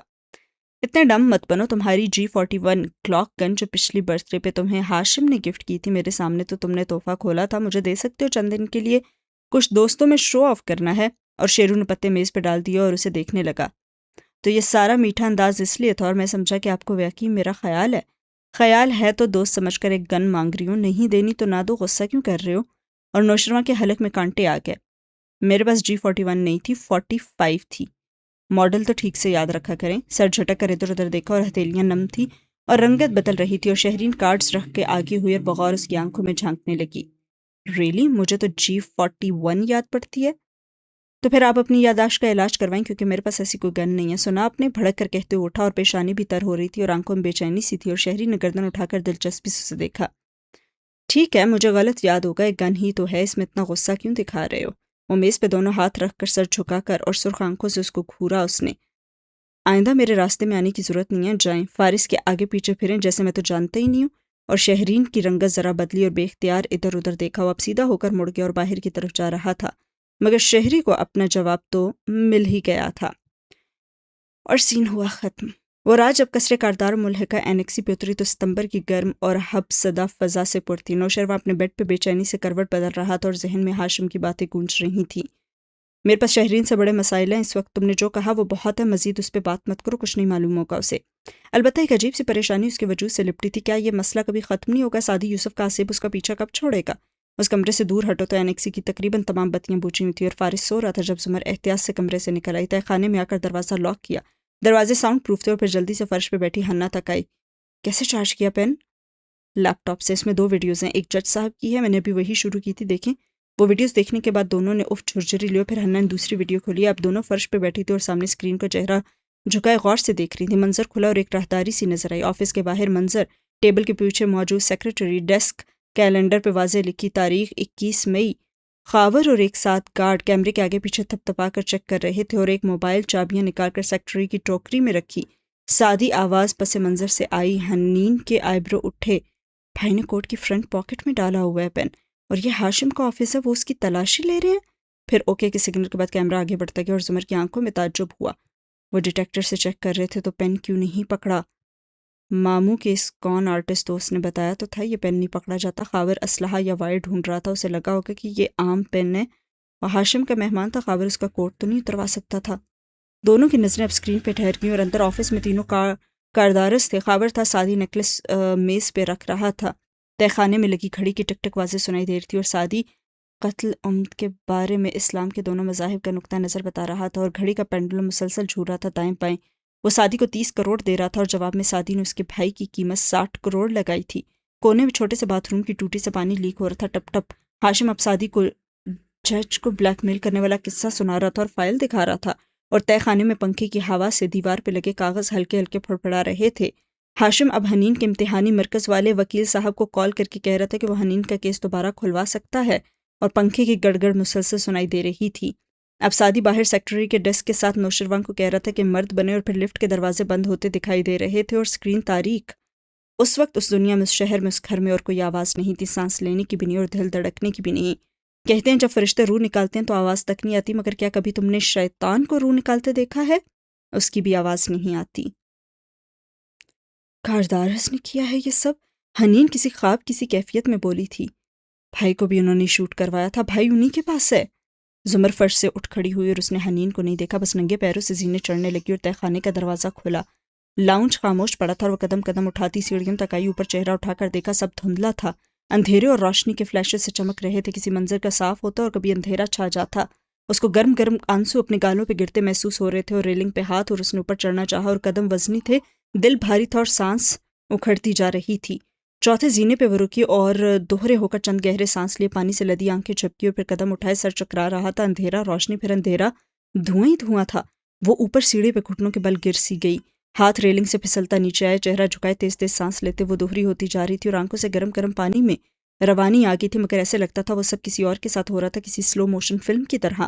دونوں ہاتھ فرش پہ رکھے وہ دوہری ہوئی، پھوٹ پھوٹ کر رونے لگی، گھٹی گھٹی سسکیاں گونجنے لگی، مگر ان کی آواز نہیں تھی۔ سانس بے ترتیب تھا، اس کی بھی آواز نہیں تھی۔ دل لگتا تھا کسی نے کن چھری سے 4 ٹکڑوں میں کاٹ دیا، اور اندر سے خون بھل بھل نکلنے لگا ہو اور اوپر سے آنسو گر رہے ہوں۔ اس کی بھی آواز نہیں تھی۔ اس نے گیلے چہرے اکھڑتے سانس کے ساتھ کھڑے ہونے کی کوشش کی، پیروں میں جان بھی نہیں تھی۔ بدیک تو کھڑی ہوئی دیوار کا سہارا لیا، اس کو واقعی سانس نہیں آ رہا تھا۔ دیوار پہ ہاتھ رکھ کے اس نے دروازہ دھکیلا، اندر مدم نائٹ بلب چل رہا تھا، وہ کاؤچ پہ سو رہا تھا اور آج آفس سے تھکا ہوا آیا تھا، اسی لیے تو بے خبر سو رہا تھا، اور بے خبری بھی نعمت تھی۔ وہ نعمت زمر یوسف خان سے اب چھن چکی تھی۔ وہ دروازے سر لگائے وہیں چوکھٹ میں بیٹھ گئی تھی اور اندر اے سی کی ٹھنڈ تھی، اسے یکدم سخت سردی لگنے لگی اور ہونٹ نیلے پڑنے لگے اور سانس ڈوبتا جا رہا تھا۔ پہلی دفعہ ہاشم کے ذہن میں گونجتے فکروں، فارس کی بے گناہی، سادی، ان سب سے ہٹ کر پہلی دفعہ زمر کو احساس ہوا کہ اسے واقعتاً سانس نہیں آ رہا۔ وہ کیفیت صرف جذباتی نہیں تھی، وہ جسمانی تھی۔ اسے ایزما اٹیک ہو رہا تھا۔ اس نے کھانسنے کی کوشش کی، نہ ہوا اندر جا رہی تھی اور نہ ہی باہر۔ اس کے ناخن سفید پڑ رہے تھے، منظر اندھیرے میں ڈوبتا کبھی واپس روشن ہوتا۔ نیم جان آنکھوں میں بے بسی لیے اس نے صوفے پہ لیٹے فارس کو دیکھا۔ اسے معلوم تھا کہ وہ ویڈیو دیکھنے سے پہلے یا ان 3 ماہ میں اگر اس نے کسی کو وہ اس کی تکلیف میں آواز دے سکتی تو وہ وہی تھا، مگر اب کھویا ہوا حق کوئی کیسے واپس لائے؟ ان 3 ماہ میں اگر کسی کو وہ اس تکلیف میں آواز دے سکتی تھی تو وہ فارس تھا، لیکن اب کھویا ہوا حق کوئی کیسے واپس لائے؟ فارس، اس نے مدم سرگوشی میں پکارا، آنکھوں سے آنسو برابر گر رہے تھے اور دل پہ مٹھی رکھے وہ شدید تکلیف میں کھانسنے کی کوشش کر رہی تھی۔ وہ تھکا ہوا تھا اور واقعی نیند میں تھا، اس تک آواز نہیں گئی۔ زمر بامشکل اٹھی، چند قدم خود کو گھسیٹا، صوفے کے آگے رکھی میز کو نہ پکڑے پکڑے شدید تکلیف میں بیٹھی وہیں فرش پہ۔ فارس، آواز نہیں نکلی، صرف ہونٹ ہلے اور اس کی سانس اکھڑ رہی تھی۔ اس نے بے جان ہوتے ہوئے ہاتھ سے فارس کی آنکھوں پہ رکھا، بازو ہلایا۔ فارس اٹھو! آواز اب بھی نہ نکل پائی، مگر فارس نے ایک جھٹکے سے اپنا بازو ہٹایا اور ایک دم اٹھتے ہی دوسرا ہاتھ تکیہ تلے رکھی پستول تک گیا، مگر پھر وہ رک گیا۔ زمر! خوابیدہ آنکھوں میں تعجب بھرے وہ اٹھا اور پھر کوئی احساس طمانینت تھا جو زمر کا منظر پھر سے دھندلانے لگا اور نڈھال تھکن زدہ اگلے مناظر اس کو ٹوٹ ٹوٹ کر نظر آئے تھے اور اندھیرے کے درمیان چند روز روشن کلپس تھے اور وہ پریشانی سے چہرہ تھپ تھپائے ہوئے سے کچھ کہہ رہا تھا، اور پھر اس نے دیکھا وہ روشن باتھ روم کے سنک پہ کھڑی تھی اور آئینے میں اسے نظر آ رہا تھا کہ وہ ٹوٹی سے اس کا منہ دھلا رہا تھا۔ اب بھی وہ اسے پکار رہا تھا، اندھیرا پھر روشنی۔ اس نے دیکھا کہ وہ بیڈ پہ لیٹی تھی، تکیوں کے سہارے، سر کی جگہ اونچی تھی۔ سردی کے باعث اس نے لحاف گردن تک تان رکھا تھا، پنکھا، اے سی سب بند تھا اور وہ اس کو انہیلر دے رہا تھا، اور زمر نے نڈھال سی ہو کر سر بیٹھ کر ان سے ٹکرایا۔ آنکھیں بند کر کے چند گہرے سانس لیے، آکسیجن بحال ہو چکی تھی، اس کی رنگت بہتر ہو رہی تھی، اور آنکھیں کھولیں اور وہ ایک ساتھ ایک گھٹنا موڑے بیڈ پہ بیٹھا تھا، فکر مندی سے اسے ہی دیکھ رہا تھا، اور بالآخر اسے آواز آنے لگی کہ وہ کیا کہہ رہا ہے۔ آپ اپنے ایسما کے لیے انہیلر کیوں نہیں رکھتی ساتھ؟ آپ کو اندازہ اگر آپا کے میڈیسن کیبنٹ میں انہیلر نہ ہوتا تو کیا ہوتا؟ اس نے گیلی آنکھوں سے اسے دیکھا، اسے لگا وہ اسے پہلی دفعہ دیکھ رہی ہے۔ پوری آستین کی ٹی شرٹ، ٹراؤزر، چھوٹے کٹے بال اور ہلکی بڑی شیو، آنکھوں میں چھایا تفکر۔ زمر بیڈ گراؤنڈ سے سر ٹکائے اسے دیکھتی رہی۔ وہ بیج زہریلے تھے، اور فارس نہ سمجھی ذرا آگے ہوا کیا چیز۔ کئی سال پہلے جب یہ شہر اسلام آباد غیر آباد تھا اور ہم سادہ غریب لوگ تھے، اس کے چہرے کو تکتی وہ کہہ رہی تھی، تو ہم نے ایک غلطی کی، ہم نے غلط دوست بنائے فارس، ہم نے آسٹریلیا سے دوستی کی۔ اس وقت وہ ہمیں بے ضرر لگتے تھے، امیر تھے مگر اچھے تھے، خوش اخلاق تھے، ہمیں لگا وہ ہمارے جیسے یہ ہمارا بھلا چاہتے ہیں، اور آنکھوں سے گرتے آنسوں میں تیزی آگے وہ غور سے اسے دیکھتا، اس کی بات سمجھنے کی کوشش کر رہا تھا۔ ہماری حکومت، ہم اپنا شہر آباد کرنا چاہتے تھے، ہمارے امیر دوست نے کہا وہ ہماری مدد کرے گا، ہم نے اس پہ بھروسہ کیا، نہیں کرنا چاہیے تھا فارس، ہم نے اس پہ کیوں کیا بھروسہ؟ بیچارگی سے پوچھتے وہ پھر سے رونے لگی۔ آپ بیکار باتیں مت سوچیں، آرام سے سو جائیں، اب آپ کا سانس ٹھیک ہے۔ وہ نرمی سے اس کی توجہ ہٹا رہا تھا، مگر اس نے نفی میں سر ہلایا، اسی طرح روتے کہتی رہی، تمہیں پتہ ہے آسٹریلین حکومت نے ہمیں بیچ دیا، پھر اوپر اشارہ کے اوپر ہیلی کاپٹر سے وہ بیج پورے شہر میں گرائے، ان سے درخت نکلے، اونچے مضبوط تناور درخت۔ وہ فارس ہماری دوستی کی علامت تھی، مگر وہ بیج تو زہریلے تھے، انہوں نے اس شہر کو تباہ کر دیا۔ ان درختوں کی جڑیں میلوں دور تک پھیل گئیں اور وہ اس شہر کا میٹھا پانی پی گئے، اور ان کے پتے ایزما لاحق کرتے ہیں۔ اس دوستی نے ہم سے ہمارا سانس تک چھین لیا فارس، ہم نے کیوں کیا ان پہ اعتبار؟ وہ پھر سے بلک بلک کر رونے لگی تھی۔ اور زمر گورنمنٹ پالیسی آپ کی غلطی نہیں ہے، وہ درخت آسٹریلیا میں بھی ہیں، بس ہمارے ماحول کو سوٹ نہیں کیا جیسے ان کو خرگوش سوٹ نہیں کیا تھا، آپ کا ازمہ ٹھیک ہو جائے گا۔ اور زمر نے نفی میں ہلایا، یہ تکلیف آپ کبھی نہیں جائے گی۔ جب جب وہ درخت لگائے جا رہے ہوں گے تو کسی نے تو روکا ہوگا، کہا ہوگا اس کی بات نہ سنی جائے، اس کی بات سنی جائے، اس نے چاہا ہوگا نا، تو ہم نے اس کی بات کیوں نہیں سنی؟ ہم اتنے ضدی، اتنے ہٹ دھرم، اتنے اندھے بہرے کیوں ہو گئے تھے؟ ہم نے اس کو کیوں نہیں سنا؟ اس کو ایک دفعہ وضاحت کا موقع کیوں نہیں دیا؟ زمر، اس نے غور سے زمر کی روتی آنکھوں میں جھانکا، کیا کچھ ہوا ہے؟ کوئی اور بھی بات ہے یا صرف اس دمے کی تکلیف کی وجہ سے؟ اور زمر نے بھیگی آنکھوں سے اسے دیکھا۔ یہ تکلیف چھوٹی نہیں ہے، یہ تکلیف بہت زیادہ ہے فارس۔ مٹھی سے دل پہ دستک دی، مجھے اندر تک جلن ہو رہی ہے۔ اس نے تشویش سے پوچھا، پہلے کبھی ہوا ہے اتنا درد؟ کبھی بھی نہیں ہوا، کبھی سوچا بھی نہیں تھا کتنی تکلیف ہوگی فارس۔ میں کدھر جاؤں فارس؟ اٹھے، میں آپ کو ہاسپٹل لے جاتا ہوں۔ واقعی اٹھ رہا تھا اور زمر نے نفی میں ہلایا، مجھے کہیں نہیں جانا۔ دیکھیں، ضد مت کریں۔ ضد؟ اس کے دل کو آری نے چیر کر رکھا، اس نے آنکھیں بند کر لیں اور ٹیک چھوڑ کر لمبی لیٹ گئی۔ مجھے سونا ہے اور کبھی نہیں اٹھنا۔ اس کی بند آنکھوں سے آنسو بہہ رہے تھے۔ وہ کھڑا چند لمحے کے لیے اسے دیکھتا رہا۔ کچھ کھانے کے لیے لا دوں آپ کو؟ زہر دے سکتے ہو؟ وہ بند آنکھوں سے بڑبڑائی تھی۔ استغفر اللہ، کیوں مجھے دوبارہ جیل بھیجنا چاہتی ہیں؟ فارس قاضی تو ایسی باتیں کرتے ہی رہتا تھا، اب بھی کہہ کر جھکا اور اس کا تکیہ ٹھیک کرنے لگا، اور زمر نے آنکھیں کھولی۔ ان میں ایسا دل کٹنے والا احساس تھا کہ الفاظ کو روک نہ پائی۔ تمہیں مجھ سے نفرت نہیں ہوتی؟ وہ جھک کر تکیہ اس کا درست کرتے رکا اور قدرے تعجب سے اس کو دیکھا۔ مجھے آپ سے کیوں نفرت ہوگی؟ میں نے 4 سال پہلے تمہیں قید میں ڈالا تھا۔ آپ نے 7 سال پہلے مجھے قید میں ڈالا تھا، وہ ہلکا سا بولا، اور اسے دیکھ کر رہے کہ وقت چند لمحوں کے لیے بالکل تھم گیا۔ اس کا سانس پھر سے تھم گیا، مگر اب یہ دمہ نہیں تھا، یہ کچھ اور تھا۔ اور زمر کی آنکھوں سے آنسو ایک دفعہ پھر بہنے لگے، اور وہ سیدھا ہو گیا اور نظریں چرا کر اس کو سونے کی تائید کرنے لگا، اور زمر نے آنکھیں بند کر لیں۔ اب وہ واپس صوفے کی طرف جا رہا تھا۔ نیچے تہہ خانے میں بتی اور پنکھا ہنوز چل رہا تھا، اور گھڑی کی ٹک ٹک ٹوٹی کی ٹپ ٹپ اور سب سنائی دے رہے تھے، اور حنین اسی طرح بے سد لیپ ٹاپ کے سامنے بیٹھی تھی۔ اس کی آنکھیں خشک تھیں، وہ ایک سیکنڈ کے لیے بھی نہیں روئی تھی، بس بھمیں بھنچے بیٹھی رہی اور بیٹھی رہی اور بیٹھی رہی۔ پھر ایک دم اٹھی، تیزی سے اوپر آئی۔ گھر خاموش اور ساکن تھا۔ وہ کچن میں اسٹینڈ سے پھل کاٹنے والا چاقو اٹھایا اور بیرونی دروازے سے باہر نکلی۔ باہر سبزہ زار رات کی اس پہر خاموش تھی۔ زیادہ وقت نہیں ہوا تھا اور شاید 12 یا 1 بجے تھے، اور وہ تیز تیز قدموں سے گھاس پہ چلتی آگے جا رہی تھی۔ اس کا چہرہ پتھریلا اور آنکھوں میں شعلے سے لپک رہے تھے۔ وہ کھڑی کتنی ہی دیر اس قصر کو دیکھتی رہی، پھر کنارے پہ لگی درختوں تک آئی، ایک درخت کے قدموں میں بیٹھی اور زور زور سے اس کے تنے پہ چاقو مارنے لگی، اور ضرب ضرب، نفرت سے، غصے سے، شوق سے۔ حنین، آواز پہ چونک کر گردن گھمائی۔ خاور موبائل پہ بات کرتا اس طرف آ رہا تھا، اور پھر فون رکھا اور اس کے سامنے آ کھڑا ہوا، اور قدرے تعجب سے اسے دیکھا۔ تم اس وقت ادھر کیا کر رہی ہو؟ میں اس درخت کو کاٹنے کی کوشش کر رہی ہوں۔ فارس صاحب کو پتا ہے کہ تم ادھر ہو؟ وہ خفا ہوں گے۔ وہ کھڑی اور اس کی آنکھوں میں دیکھا۔ مجھے یہ درخت زہر لگنے لگا، دل چاہتا ہے اسے ایک ہی ضرب لگا کر گرا دوں۔ میں یہی سوچ کر چھری لیے گھر سے نکلی تھی، مگر میں غلط تھی۔ ایک ٹکڑے میں ذبح کر دینے سے تو سارا مزہ ختم ہو جائے گا، کیوں نہ بار بار کاٹا جائے 1000 ٹکڑوں میں؟ اوف، ٹین ایجرز۔ خاور کا فون پھر سے بجنے لگا، اور اس نے مسکرا کر اسے سائلنٹ کیا۔ انگریزی فلمیں کم دیکھا کرو اور اب اندر جاؤ، فارس صاحب نے دیکھ لیا تو اچھا نہیں ہوگا، جاؤ۔ Thank you Khawar. رکی الجھن سے شانے اچکائے۔ میں آپ کو کیا کہہ کر پکارا کروں؟ صرف نام سے پکارنا برا لگتا ہے، اور ریلیشن شپ ٹائٹل سے میرا اعتبار اٹھ چکا ہے۔ کرنل خاور، تم مجھے کرنل خاور کہہ سکتی ہو۔ او یس، آپ ایکس ملٹری میں ہیں نا، یاد آیا۔ اور حنین نے اس بات میں سر ہلایا۔ اچھا لگا آپ سے بات کر کے کرنل خاور، ہمیں اکثر بات کرنی چاہیے۔ وہ سر کو خم دیتا مڑ کر جانے لگا تو حنین پکارا، کرنل خاور، آپ کی فیملی ہے؟ خاور نے مڑ کر اسے دیکھا۔ ظاہر ہے۔ اچھا، کون کون ہے آپ کی فیملی میں؟ میری والدہ، میری بیوی، اور ذرا رکا، چہرے پہ مدھم سی مسکراہٹ آئی، میرا بیٹا۔ گڈ، اذیت سے مسکرائی، اور خاور کا فون پھر سے بجنے لگا۔ وہ مڑ گیا تو حنین بھی گھر کی طرف چلتی، اور اس کی آنکھیں سرخ مگر خشک تھیں، اور سین ہوا ختم۔ رات جانے کے اس پہر بارش ہوئی تھی کہ جب صبح طلوع ہوئی تو موسم خوشگوار اور ربر آلود تھا۔ زما نے کروٹ بدلی، نیند ٹوٹی تو آنکھیں کھولیں۔ وہ ڈریسنگ ٹیبل کے سامنے کھڑا گھڑی پہن رہا تھا، اور کھڑکی سے روشنی اندر چھن چھن کر آ رہی تھی۔ زمر کی آنکھیں بدستور جل رہی تھیں، اور اسی طرح کروٹ کے بل لیٹے لحاف گردن تک تانے، ہلکا سا اس نے پکارا، فارس۔ وہ چونک کر مڑا، اور راؤنڈ نیک کی شرٹ میں ملبوس وہ گھڑی کی سٹریپ بند کرتے آفس کے لیے تیار ہو رہا تھا، اور اسے دیکھ کر ہلکا سا مسکرایا۔ آپ کی طبیعت کیسی ہے؟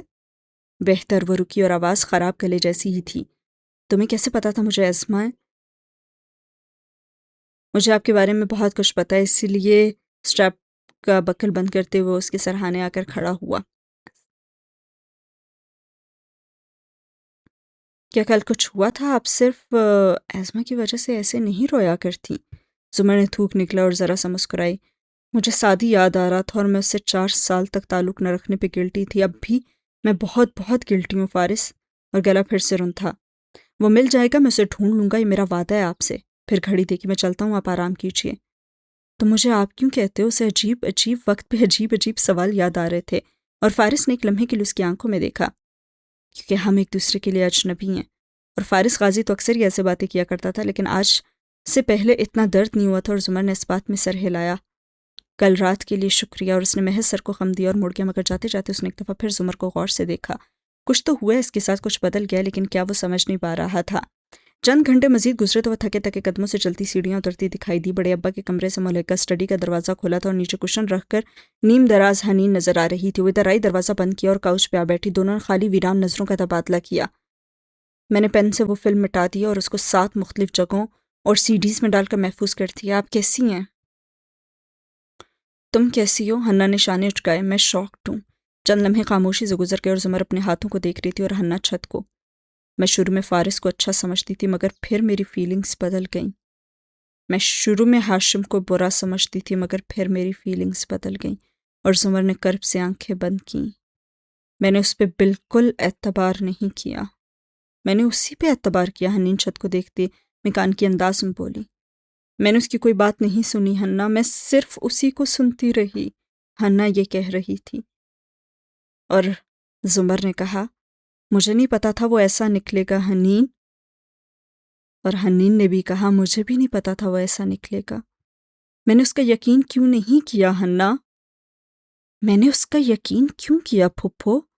پھر حنین نے نگاہوں کا رخ اس کی طرف پھیرا اور یاسیہ سے اس کو دیکھا، جو رات والے ملگجے لباس میں اداسی سی کاؤچ پہ ننگے پاؤں بیٹھی تھی اور ناک کی نتھ کی چمک ماند تھی۔ اور حنین کو احساس ہوا کہ وہ دونوں ایک دوسرے کا عکس تھیں، مرر امیج، جو ہو بہو ایک سا ہونے کے باوجود دائیں بائیں سے الٹا ہوتا تھا۔ فارس ماموں نے کیا کہا جب آپ نے ان کو بتایا؟ زمر نے بھیگی آنکھوں سے اسے دیکھا، بولی کچھ نہیں، اور حنین ایک دم اٹھی، سوگ جیسے ٹوٹا۔ اوہ گاڈ، آپ نے ان کو نہیں بتایا؟ میں اس کو نہیں بتاؤں گی، کیا مجھے بتانا چاہیے؟ اور حنین بالکل چپ ہو گئی۔ ماموں ہاشم کو گولی مار دیں گے، وہ اپنے غصے کو کنٹرول کرنا جانتے ہیں، لیکن اس ویڈیو سے وہ سمجھ جائیں گے کہ سعدی بھائی کا کاردار اس کے پاس یہ اور وہ اس دفعہ صرف ان کو ایکسپوز کرنے یا مالی نقصان پہ بس نہیں کرے گا، وہ ان کی جان بھی لے لے گا۔ میں ساری رات سوچتی رہی ہوں حنین، یہ ڈاکٹر ایمن یا نیاز بیگ یا جسٹس سکندر نہیں ہے، یا ہاشم کاردار ہے، فارس کا اس سے تعلق ہے، اور وہ پاگل ہو جائے گا اور سب خراب ہو جائے گا۔ اس کا دل اسے کنٹرول کرنے لگا، اور ایسے میں وہ غلطی کر بیٹھے گا۔ اس نے گرب سے آنکھیں بند کی۔ سعدی نے کہا تھا مجھے اسے ہاشم پہ شک ہے، میں نے کیوں اس کی بات نہیں سنی؟ میں نے فارس کی زندگی برباد کر دی حنا۔ اور حنین اس کے قریب آئی، اس کے قدموں میں بیٹھے اس کے گھٹنوں پہ ہاتھ رکھے۔ اس میں آپ کا کوئی قصور نہیں، انہوں نے ہر چیز بہترین طریقے سے پلان کی تھی۔ آپ نے اپنی صحت کھوئی تھی، آپ کے ابا کو فالج ہو گیا تھا، آپ اور کیا کرتی؟ اور زمر نفی میں سر ہلایا۔ مجھے اس کی بات سننی چاہیے تھی۔ آپ نے سنی تھی، پھر اپنی گواہی بھی واپس لے لی تھی، آپ نے ان کو جیل نہیں بھیجا۔ یہ سب کرنل خاور اور ہاشم کاردار نے کیا ہے۔ میری طرح خود کو الزام دے کر مایوسی کا شکار مت ہو، مجھے دیکھیں۔ بیچارگی سے شانے اچکائے۔ مجھے لگتا تھا میں بہت روں گی، مگر میں نہیں روئی۔ میری اندر کی آگ میری آنسوں کو سکھا چکی ہے۔ مجھے ان سے انتقام لینا ہے۔ کل میں خنجر لے کر ان کے گھر گئی، سوچا جو سامنے آئے اس کو قتل کر دوں گی، مگر پھر میں نے سوچا ہم یوسف خاندان، ہم ان سے ہر دفعہ کیوں ہار جاتے ہیں؟ کیونکہ ہم یوسف بن کر سوچتے ہیں، ہم کاردار بن کر نہیں نہ سوچتے۔ اور سعدی کو واپس لانے کے لیے ہمیں کاردار بن کر سوچنا ہوگا۔ زمر نے اس بات میں سر ہلایا اور نم آنکھیں رگڑیں۔ ہم فارس کو بھی کچھ نہیں بتائیں گے۔ کاردارس نے ہمارے ساتھ ناٹک کھیلا، اتنے برسہ اداکاری کرنے کی باری تو ہماری ہے نا، اور ہم سے اچھی اداکاری وہ نہیں کر سکتے۔ حنین انگارے ہوتی ہوئی آنکھوں کے ساتھ مسکرائے، زمر بھی ہلکا سا مسکرا دی۔ آپ فارس ماموں کو اتنا تو بتا سکتی ہیں نا کہ آپ کو ان کی بے گناہی پہ یقین ہے؟ اور زمر نے گہری سانس لی۔ حنین، میں بہت گلٹی ہوں، مجھے نہیں لگتا کہ میں کبھی دوبارہ لا پریکٹس کر سکوں گی۔ میں نے اپنا اعتبار کھو دیا، مجھے بہت افسوس ہے، لیکن اگر تمہیں لگتا ہے کہ میں فارس کے قدموں میں گر کر معافی مانگوں گی تو ایسا نہیں ہوگا۔ اگر میں زمر یوسف ہوں تو میں سر نرر نہیں کر سکتی۔ حنین نے اس بات میں سر ہلایا اور چند لمحے خاموشی سے گزرے۔ پھپھو، ہم کیوں بے وقوف بن گئے؟ ہم تو اتنے جینیس لوگ تھے، اتنے سمارٹ۔ کاردار اس کو پہلے ہی دن سے کیوں نہ پکڑ سکے ہم؟ یوسف علیہ السلام نے فرمایا تھا ہر علم والے کے اوپر ایک علم والا ہوتا ہے۔ حنین، آپ جتنے اسمارٹ ہو جائیں کوئی آپ سے زیادہ اسمارٹ ہوتا ہے، اور کبھی آپ ان سے زیادہ اسمارٹ ہوتے ہیں۔ ہم بے وقوف نہیں تھے، ہم صرف انسان تھے، ہم خدا نہیں تھے، ہم دلوں کے حال نہیں جان سکتے تھے۔ وہ ہمارے اتنے اچھے، اتنے مینرڈ اور ملنسار سے رشتہ دار تھے۔ رشتہ داروں پہ کون شک کرتا ہے حنا؟ فی الحال ہمیں ان سے زیادہ اسمارٹ ہونے کی ضرورت ہے۔ اگر ہماری کمزوریاں ہیں تو ان کی بھی ہوں گی، ہم ان کمزوریوں کو ڈھونڈیں گے اور ہاشم کو ایسی سزا دیں گے کہ دوبارہ وہ کسی کے ساتھ وہ نہ کر سکے جو ہمارے ساتھ کیا ہے۔ اور حنین ایک دم اٹھی۔ چاکلیٹ کھائیں گی؟ کچھ دیر بعد اس کے کمرے میں جھانکو تو حنا پاؤں لمبے کیے نیچے کشن پہ لیٹی تھی اور زمر اوپر صوفے پہ لیٹی تھی۔ دونوں اپنی اپنی چاکلیٹ کا ریپر کھول رہی تھیں اور فرش پہ گولڈ چاکلیٹس کا یہ بڑا سا ڈبہ کھلا پڑا تھا اور ارد گرد 10-20 گولڈن ریپرز پڑے ہوئے تھے اور آدھا ڈبہ ختم ہو چکا تھا۔ زمر نے ایک ریپر گول موڑ کر نیچے اچھالا اور چاکلیٹ چباتے ہوئے ایک دم ہنسنے لگی۔ میں واقعی 4 سال پہلے ایک ریکارڈڈ کال سے بات کر رہی تھی اور مجھے لگا میں فارس کی روح کو قتل جیسے جرم سے بچا رہی ہوں۔ ہنی نے ہنستے ہنستے گردن پیچھے کو پھینکی اور ہاشم اور اس کی بوٹاکس کی ماری ماں 22 مئی کی صبح ہمارے گھر آ کر بولے ہمیں کیوں اطلاع نہیں دی؟ زمر ہنستی جا رہی تھی اور ہم نے ان کا شکریہ بھی ادا کیا تھا، اور حنین کے ہنستے ہنستے آنکھوں سے آنسو بہنے لگے۔ اور میں ہاشم کو میسج کرتی رہی، وہ تو سارے میسج بھائی کو پڑھاتا ہوگا کہ دیکھو میں تمہاری بہن کے ساتھ کیا کیا کر سکتا ہوں۔ اور زمر بھی ہنستی جا رہی تھی اور ہاشم میرے ہاسپٹل بلز پے کرتا رہا جیسے مجھ پہ احسان کر رہا، اور حنین کے ہنستے ہنستے بہتے آنسوں میں تیزی آ گئی۔ باہر لاؤنج میں سیم بور ہو رہا تھا اور جو اندر چاکلیٹ کا ڈبہ کھایا جا رہا تھا وہ وہی تھا جو حنا نے بہت پیار سے سیم کو برتھ ڈے پہ تحفے میں دیا تھا اور آج اتنے ہی پیار سے اس کی الماری سے نکال لایا تھا۔ تبھی فارس اندر داخل ہوا، ابا کو سلام کر کے سیم کو پکارا تمہاری پھپھو اٹھی تھی؟ ہاں وہ اسٹڈی میں ہے حنین کے ساتھ، تم جلدی آگے بیٹا۔ ابا کو حیرت ہوئی، زمر کی طبیعت ٹھیک نہیں تھی، میں نہیں لے کر جاؤں گا تو وہ چیک اپ کے لیے نہیں جائیں گی نا؟ اور سیم نے ناراضی سے دیکھا، بالکل ٹھیک ہے وہ اور کٹو بھی بالکل ٹھیک ہے۔ فارس نے غور سے اسے دیکھا اور ساتھ آ بیٹھا، کیا ہوا؟ پھپھو کے دماغ کو کچھ ہوا ہے؟ تمہیں آج پتہ چلا؟ مگر سر سوالیہ آئیبرو اٹھایا۔ میری ساری چاکلیٹس لے لیں، اب اندر بیٹھی ہیں اور ہنستی جا رہی ہیں۔ میں ایک دفعہ اندر گیا تو وہ کٹو کہتی ہے باہر جاؤ، ہم اس وقت بہت دکھی ہیں۔ یار ماموں دکھ میں دونوں میری ساری چاکلیٹس کھا گئی ہیں۔ اور فارس نے حیرت سے بند دروازے کو دیکھا، پھر اٹھ کر دستک دی اور حنا نے دروازہ کھولا۔ جج والی ویڈیو مل گئی ہمیں، دیکھیں اور آپ بھی انجوائے کریں۔ مسکراتے اس پین کی طرف اشارہ کیا اور فارس کی نظریں پیچھے صوفے پہ دراز زمر تک گئیں۔ وہ چاکلیٹ کھولتے ہوئے مسلسل ہنستی جا رہی تھی۔ استغفر اللہ، وہ خفگی سے بڑبڑا کر پین لیے اوپر چلا گیا اور سین ہوا ختم۔ یہ چند دن بعد کا قصہ ہے۔ رات ہارون عبید کے گھر بھی ویسے ہی سیاہ اتری تھی۔ ڈائننگ ہال میں لمبی سی میز کے گرد شاہانہ طرز کی اونچی کرسیاں رکھی ہوئی تھیں اور سربراہی کرسی پہ ہارون برا جمع تھے اور دائیں ہاتھ بیٹھی جواہرات سے گفتگو کر رہے تھے۔ رات کی مناسبت سے سیاہ لباس میں ملبوس تھی، گردن میں سیاہ نگوں اور ہیروں سے چکمکاتے نیکلس پہ انگلی پھیرتی مسکرا کر ہارون کی بات کا جواب دے رہی تھی، اور جواہرات نے دائیں ہاتھ آبدار بیٹھی سر جھکائے چاولوں میں سست روی سے چمچ ہلا رہی تھی اور گاہے بگاہے نگاہ اٹھا کر جواہرات کو بھی دیکھ لیتی۔ ان نگاہوں میں ناراضی تھی، پوزیسو قسم کی ناراضگی۔ تبھی آبی کے موبائل پہ پیغام آیا، ڈاکٹر نوید آبدار 2 کیسز مزید آئے ہیں، آپ کی ریکوائرمنٹ کے مطابق ہیں، ویو ارینج کرا دوں؟ وہ ایک دم خوشی سے جی شور لکھنے لگی۔ آبی دفتن جواہرات نے مسکرا کر اسے دیکھا، تم اس روز ڈنر پہ نہیں آئی، ہاشم تمہارا پوچھ رہا تھا۔ اور آبی فوراً سنبھل گئی اور ذرا سا مسکرائی۔ آپ کو پتہ ہے میں پارٹیز اور ڈنر پہ نہیں آیا کرتی، میں ہاشم سے معذرت کر لوں گی۔ اتنے سال بعد وہ دوبارہ سے شہر موو کرنا تمہیں مشکل تو نہیں لگا؟ اور آبدار نے شانے اچھ گئے، مجھے سارے شہر اچھے لگتے ہیں، کراچی میں چند سال رہنے سے بھی وہ اچھا لگنے لگ گیا تھا۔ ہاشم میری کالز کا جواب نہیں دے رہا جواہرات، ہارون نے گلہ کیا۔ وہ جب سے واپس آیا اپسٹ ہے، تم کچھ دن کے لیے میرے بیٹے کو تنگ کرنا چھوڑ دو نا تو اچھا رہے گا ہارون۔ اور اس بات پہ فارمل سے کہا بلند ہوا۔ آبی جبرن مسکرائی اور سر جھکائے بنا کچھ بڑبڑاتی رہی۔ اور یہ چائنیز کمپنیز کا کیا مقصد ہے ہاشم، اور تم کن کاموں میں لگے ہوئے ہو؟ جواہرات نے ہارون کو دیکھتے ہوئے کہا۔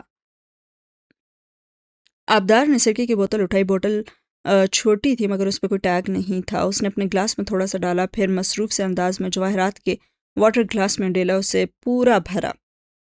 وہ دونوں ایک دوسرے کو دیکھ کر معنی خیز انداز میں باتیں کر رہے تھے، اور قدرے فاصلے پہ کھڑے ملازم نے بے بسی سے آبدار کو دیکھا، مگر آبی کی ایک گھوری اور وہ چپ رہ گیا۔ آبدار نے معصومیت سے بوتل بند کر کے پرے رکھ دی اور بہت سنجیدگی سے کھانا کھانے لگی، مگر لبوں پہ مسکراہٹ مسلسل تھی۔ دفتن اجازت طلب کر کے احمر اندر داخل ہوا اور آبدار نے چونک کر سر اٹھایا، پھر خفگی سے اسے اور پھر ہارون کو دیکھا۔ بابا کیا ڈنر ٹیبل پہ بھی کیمپین مینیجر کا ہونا ضروری ہے؟ احمر کو میں نہیں بلایا تھا، لاؤ پیپرز دو۔ احمر نے مؤدب سے انداز میں پیپر بڑھایا تو انہوں نے اینک ناک پہ جمائے دستخط لیے اور جواہرات نے گردن اٹھا کر احمر کو دیکھا۔ احمد شفیع، تمہیں ہارون کے لیے میں نے ریکمینڈ کیا تھا، امید ہے تم ان کو مایوس نہیں کیا ہوگا تم نے۔ احمد نے سینے پہ ہاتھ رکھ کر سر کو خم دیا، گویا شکریہ ادا کیا اور پھر ڈیوٹی پہ کھڑی فلپینو میٹ کو مخاطب کیا، سوزین پلیز مسز کاردار کا واٹر گلاس اٹھا لو، اس میں ڈسٹ ہے، گلاس بدل کر لاؤ۔ آبدار نے ہڑبڑا کر سر اٹھایا، وہ سوزین کا انتظار کیے بغیر خود ہی گلاس اٹھا کر اسے پکڑانے آ گئی۔ آبی کی آنکھوں میں تلملاہٹ ابھری۔ احمد اسے دیکھے بغیر کاغذ لیے واپس پلٹ گیا اور وہ معذرت کر کے پیچھے آئی۔ سنو احمد شفیع، لان میں تیزی سے چلتی اور ناراضی سے اسے پکارا۔ احمد تسلی سے مڑا، جی، میرے ملازموں کی ہمت بھی نہیں ہے کہ میری ڈائننگ ٹیبل میں مداخلت کریں، تو آپ کو کس نے اجازت دی کہ کراکری اٹھانے کی؟ مس عبید، ہم دونوں کو پتہ ہے کہ آپ نے کیا کیا۔ ایک کڑوا گھونٹ پی کر ذرا سا کھانس کر مسز کاردار یہاں آنا ترک نہیں کریں گے۔ اگر کچھ خراب ہوگا تو آپ کا اور آپ کے والد کا ہی رشتہ خراب ہوگا۔ وہ موڑ میں کچھ بڑبڑائی، مجھے فارسی میں گالیاں ذرا اونچی دیا کرے تاکہ مجھے سمجھ بھی آ جائیں۔ اپنے دوست کی جگہ تمہیں مرڈر ہو جانا چاہیے تھا۔ اس کی شرٹ کی طرف اشارہ کیا۔ آج پھر وہ کسی سیف سادی واک سے واپس آیا تھا۔ نوازش، لیکن وہ صرف مسنگ ہے، امید ہے کہ زندہ ہوگا۔ وہ جو خفکی سے اندر جانے لگی رکی، تو تاوان نہیں مانگا کسی نے؟ نہیں، مگر وہ نیسکوم کا سائنسدان تھا، تھرکول میں کام کرتا تھا۔ ایسا بندہ بذات خود بہت قیمتی ہوتا ہے، تو یقیناً اس کو مقید رکھ کر اس سے قیمتی معلومات نکلوائی جا رہی ہیں۔ خیر، یہ صرف ایک تھیری ہے۔ اور آبدار عبید جو احمد شفیع پر فاتحہ پڑھ کر جانے لگی تھی اور محض انسانی ہمدردی کے چند سوال پوچھ لیے تھے، ایک دم رک کر اسے دیکھنے لگی۔ تم کہہ رہے ہو کہ وہ تھرکول کا سائنسدان تھا اور اسے کسی نے کہیں چھپا رکھا ہے؟ دل زور سے دھڑکا۔ اوکے، میں آفس جا رہا ہوں، آپ ڈنر مکمل کر لیں۔ اور آبدار عبید وہیں گمسم سی کھڑی رہی اور ایک لمحے نے اسے قید کر لیا، اور وہ الہام کا ہی تو لمحہ تھا، اور سین ہوا ختم۔ یہ غم جو اس رات نے دیا ہے، یہ غم سحر کا یقین بنا ہے۔ اس رات اینیکسی کے تہہ خانے کی ساری بتیاں جلی تھیں اور اس چھوٹے کمرے کا دروازہ کھلا تھا۔ فارس اور حنا کرسی پہ بیٹھے تھے، جبکہ زمر میز سے ٹیک لگائے کھڑی حنین کو بتا رہی تھی کہ کس طرح انہوں نے پچھلے 3.5 ماہ میں اس گن کے تمام خریداروں کا پتہ کیا، مگر بے سود۔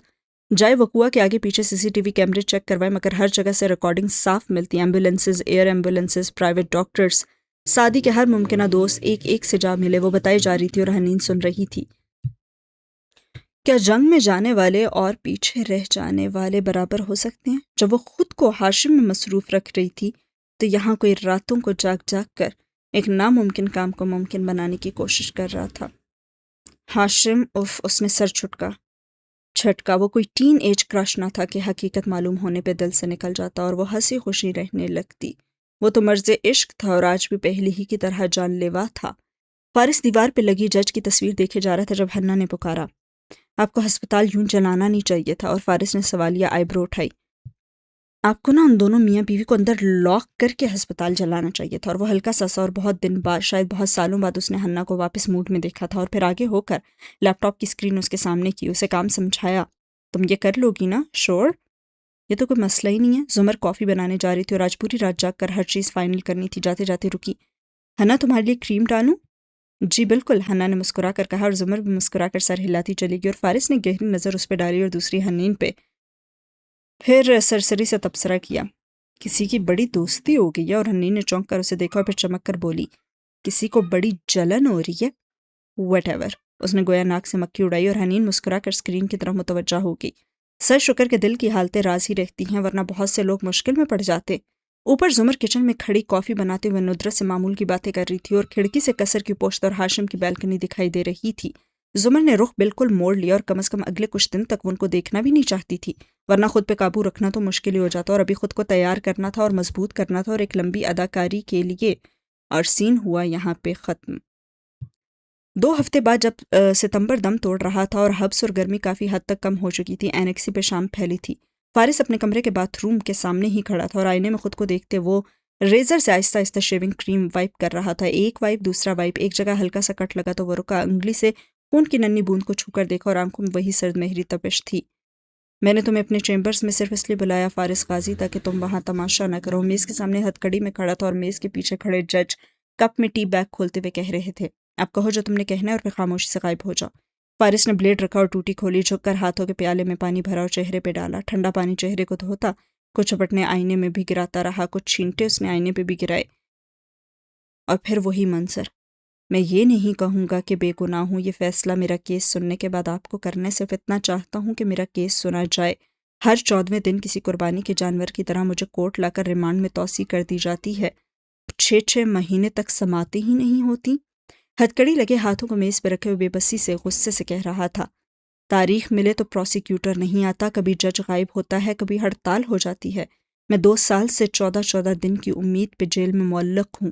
مجھے یہ بھی پتا ہے کہ تم لوگوں میں سے کوئی بھی مجھے باہر نہیں لانا چاہتا، پھر بھی میں تم سب کو ایک موقع دیتا ہوں۔ ان کی آنکھوں میں دیکھ کر توڑ توڑ کر الفاظ ادا کیے، میرا کیس سنا جائے، ہر ہفتے سنا جائے، غیر معینہ مدت کے لیے ملتوی نہ کیا جائے جج صاحب۔ وہ آئینے میں اپنا عکس کو دیکھتے ہوئے سوچ میں گم ڈریس شرٹ کے بٹن بند کر رہا تھا۔ 3 2 1 اوپری بٹن کو کاج میں مقید کرتے اس کی آنکھوں میں وہی سرسیاگ تھی۔ جج صاحب اس وقت اپنی کرسی پہ بیٹھے رہے تھے اور راؤنس اسے دیکھتے ہوئے چائے کا گھونٹ بھرا اور پھر کپ رکھ کر آگے ہوئے اور اس کی آنکھوں میں دیکھا۔ اگلی دفعہ اگر مجھے پکارنے کی غلطی کی نا تو مجھے یور آنر کہنا، سنا تم نے؟ یور آنر، کیونکہ میں ایک عزت مآب عدالت کا آنریبل جج ہوں۔ سینے پہ انگلی رکھ کر تکبر سے اس نے کہا، میں ایک مین آف آنر ہوں، اگر تم سے بات کر رہا ہوں تو اس کو اپنی خوش قسمتی سمجھو۔ یور آنر، سنا تم نے؟ میں ایک سیلف میڈ آدمی ہوں، ایک دن میں عدالت عظمیٰ کا چیف جسٹس ہوں گا اور تم جیسے آنر کلرز تب بھی جیل میں سڑی رہے ہوں گے۔ تم مجھ پہ رشوت کا کیا الزام لگاؤ گے؟ پیسے تو میرے لیے کوئی اہمیت ہی نہیں رکھتا۔ میں فارس غازی، میں جسٹس سکندر حسین ہوں، میں اپنے آنر کے لیے جیتا ہوں۔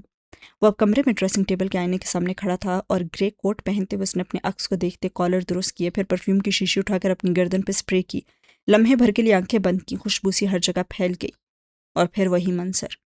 تو تم پہلے فیصلہ کر چکے ہو کہ میں مجرم ہوں، اب میری بات سنو۔ ہتھ کڑیوں والے ہاتھ میں اس پہ رکھے اور وہ کھڑے کھڑے جج کی طرف جھکا اور ان کی آنکھوں میں دیکھا، میں پتہ ہے کون ہوں؟ میرے پاس وہ گنز کیوں ہوتی ہیں؟ کیونکہ میں ایک شکاری ہوں اور میں قبر تک اپنے شکار کا پیچھا کرتا ہوں۔ اس لیے یور آنر، تمہیں میں اس کیس سے دستبردار ہونے کے لیے تو کہوں گا ہی، لیکن ایک بات اپنے مالکوں کو بھی بتا دینا۔ بنا پلک جھپکے اس کو دیکھتے ہوئے چبا چبا کر بولا، انہیں کہنا کہ ایک دن فارس غازی باہر ضرور آئے گا اور اس دن فارس غازی ہوگا جج بھی، جوری بھی اور جلاد بھی۔ پھر سر کو خم دیا، یور آنر۔ فارس، وہ مسکرائے، جس دن میں سپریم کورٹ کے جسٹس کا حلف اٹھا رہا ہوں گا اس دن بھی تم جیل میں ہی سڑ رہے ہوگے۔ اس نے آنکھیں کھولیں۔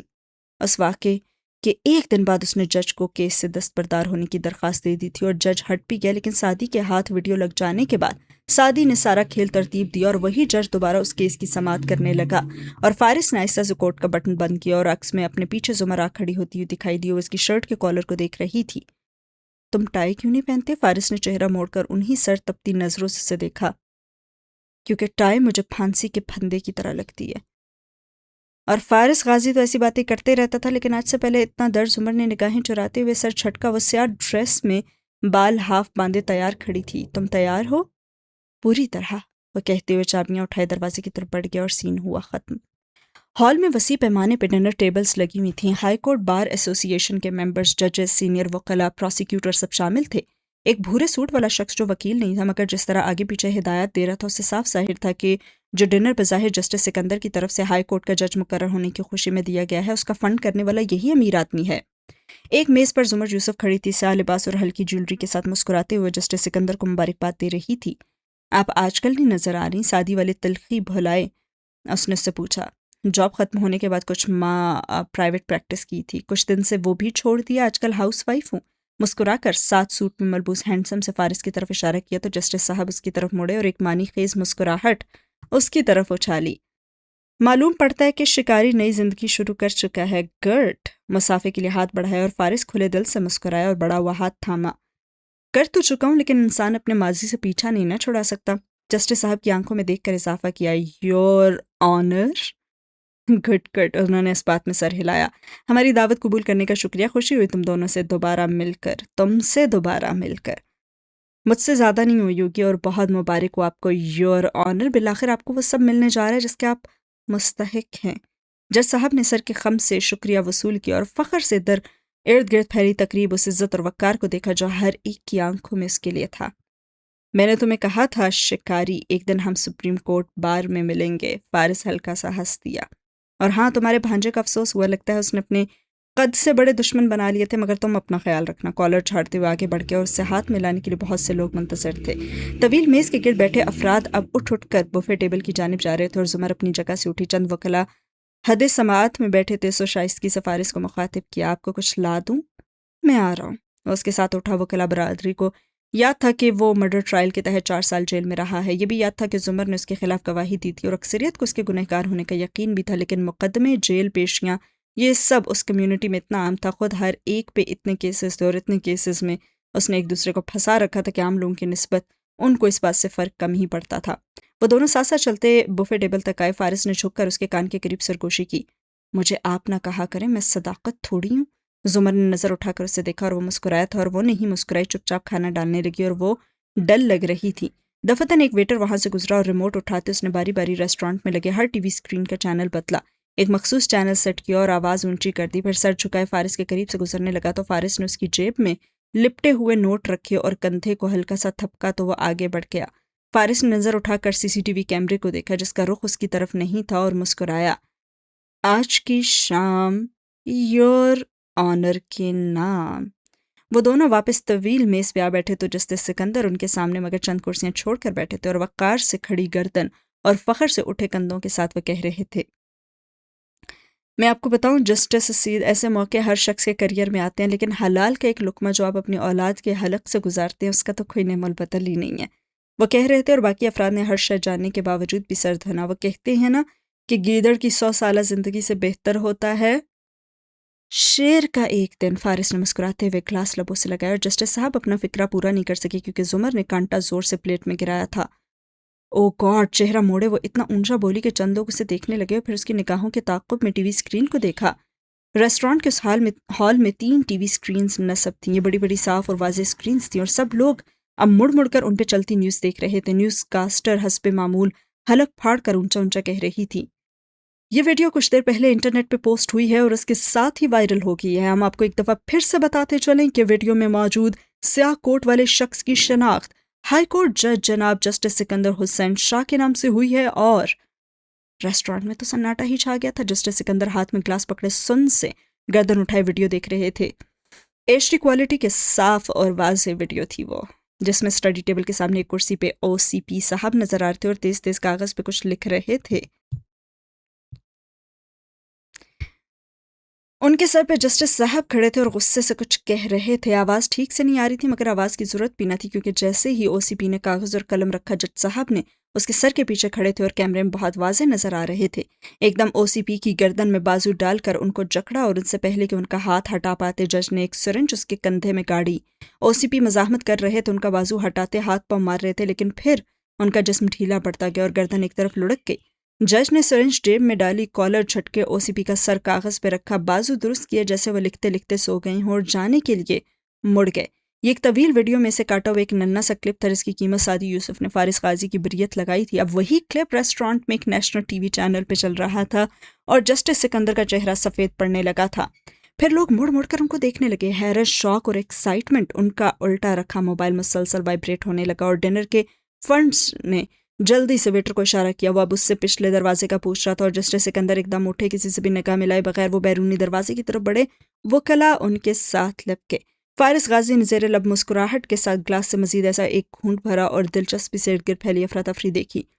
جسٹس سکندر نے بیرونی دروازے سے باہر قدم رکھا تو نیچے سڑک پہ رپورٹرز تھے، ان کے کیمرے کے فلیشز کی چمکتی ہوئی لائٹس، مائکس کی قطار، پریشان حال سا مینیجر کہہ رہا تھا، سر ہمیں نہیں معلوم ان کو کس نے ادھر بلایا ہے، لیکن اندر ٹیک لگائے بیٹھے فارس نے گلاس سے آخری گھونٹ بھرا، اس کے لبوں میں سرد سی مسکراہٹ جمی ہوئی تھی۔ جسٹس سکندر کو کوئی آواز نہیں آ رہی تھی، وہ سر جھکائے زینے اتر رہے تھے۔ اے ایس پی آج رات ایک لڑکے کو غائب کرنا ہے، اسپتال کا نام بھیج رہا ہوں مگر پہلے اس کا آپریشن ہونے دو، ڈاکٹر توقیر بخاری کو بھی ادھر بلاؤ، لڑکے کو زندہ سلامت نکالنا ہے۔ گارڈز میڈیا کے نمائندوں کو روکنے کی کوشش کرتے مگر یکے بعد دیگرے مائک ان کے چہروں کی طرف بڑھ رہے تھے۔ کیا آپ اس ویڈیو کی تصدیق کرتے ہیں؟ کیا انٹرمیڈیٹ بورڈ کے آفیسر کانفیڈینشیل پریس کی جان لینے والے آپ ہی تھے؟ میرے بس میں ہوتا تو اس لڑکے کو وہیں ختم کروا دیتا، لیکن دوستوں کے ہاتھ مجبور ہوں۔ ارے نہیں، فکر مت کرو، کسی کو علم نہیں ہوگا، ہو بھی جائے تو وہ متوسط طبقے کے معمولی لوگ ہیں، ہمارا کیا ہی بگاڑ لیں گے، جانے دو۔ اے ایس پی بہت دیکھے ہیں فارس غازی جیسے۔ یہ سب فلیش بیکس آ رہے تھے۔ وہ چہرہ جھکائے اپنے ساتھیوں کے میت میں ہجوم سے نکل رہے تھے اور ساتھی وکلا اور گارڈز بمشکل رپورٹرز کے درمیان سے راستہ بنا پا رہے تھے۔ ریسٹورانٹ میں کھانا بھول کر چیمگوئیاں اور پھر ڈسکشن شروع ہو گئی اور ٹی وی کی آواز اونچی کر دی گئی۔ ڈنر کے فنڈر کو ٹھنڈے پسینے آ رہے تھے اور اس کے ہائی کورٹ میں 13 کیسز پھنسے تھے اور ان کو چند منٹ پہلے تک پہیے لگ جانے تھے، مگر اب باہر جسٹس صاحب کی کار روانہ ہوئی اور ذرا طوفان تھما تو وہ دونوں بھی نکل آئے اور پارکنگ ایریا تک جاتے ہوئے فارس کہہ رہا تھا، سٹپنی کے مطابق تو سعدی نے جج کو کہہ رکھا تھا کہ یہ ویڈیو اس کے لائر کے پاس ہے اور اسے کچھ ہونے کی صورت میں وہ اس کو انٹرنیٹ پہ ڈال دے گا۔ اب یہ دیکھنا یہ ہے کہ جج کو اس اسکینڈل سے نکالنے کے لیے کون آتا ہے۔ وہ محفوظ سے کہتا کار کا لاک کھول رہا تھا اور زمر دوسری طرف خاموشی سے کھڑی ہوئی تھی۔ جج ایک مہرا نہیں تھا، وہ ان لوگوں کا دوست ہے، سو اس کے دوست اس کو بچانے تو ضرور آئیں گے، کوئی سیاست دانوں میں سے، کوئی وکلا برادری سے، کوئی بزنس کمیونٹی سے اور کوئی قانون نافذ کرنے والے اداروں سے۔ ہم یہ دیکھیں گے کہ کون کون اس کو بچانے آتا ہے۔ وہ لوگ اب بوکھلا چکے ہوں گے اور وہ غلطیاں بھی ضرور کریں گے۔ زمر میں آپ سے بات کر رہا ہوں۔ لاک میں چابی روک کر اس نے اسے پکارا اور زمر نے چونک کر سر اٹھایا، پھر گردن ہلائی۔ میں سن رہی ہوں۔ اس طرح ہم ان سب لوگوں تک پہنچ جائیں گے۔ اور فارس نے غور سے اس کا چہرہ دیکھا۔ ہم ساتھی تک پہنچنے کے اتنا قریب ہیں، انگلی اور انگوٹھے سے 1 انچ کا فاصلہ دکھایا، مگر آپ اتنی ڈل اور بجھی بجھی کیوں لگ رہی ہیں؟ نہیں تو کچھ تو ہوا، ورنہ کل رات تک آپ بہت ایکسائٹڈ اور خوش تھیں، پھر یاد آیا صبح آپ اپنے ڈاکٹر کے پاس گئی تھی، کیا کہا اس نے؟ اور زمر نے چونک کر اسے دیکھا۔ مسز زمر ذہن پہ ڈاکٹر قاسم کے الفاظ گونجے، میرے پاس آپ کے لیے اچھی خبر نہیں ہے۔ ہاں میں گئی تھی۔ وہ سانس لینے کو رکی اور وہ غور سے اسے دیکھ رہا تھا۔ جس عطیہ شدہ گردے پہ آپ سروائیو کر رہی ہیں وہ ناکارہ ہو چکا ہے۔ مگر فارس ڈاکٹر صاحب تھی نہیں، میں انتظار کر کے واپس آ گئی۔ وہ دروازہ کھول کر اندر بیٹھی اور دل زور زور سے دھڑک رہا تھا، مگر اس نے فیصلہ کر لیا تھا اور سین ہوا ختم۔ اور اسی کے ساتھ اس ایپیسوڈ کو کرتے ہیں ختم، اور یہاں پہ چیپٹر 15 بھی ختم ہوتا ہے۔ کیسی لگی آج کی ایپیسوڈ ضرور بتائیے گا کامنٹ سیکشن میں۔ کون سا کیریکٹر اس ایپیسوڈ میں آپ کا فیوریٹ تھا، فارس، زمر یا حنین؟ اور فائنلی حنین کو عقل آ چکی ہے، بہت خوشی ہوئی یہ جان کر۔ ملتے ہیں اگلی ایپیسوڈ میں۔ اللہ حافظ۔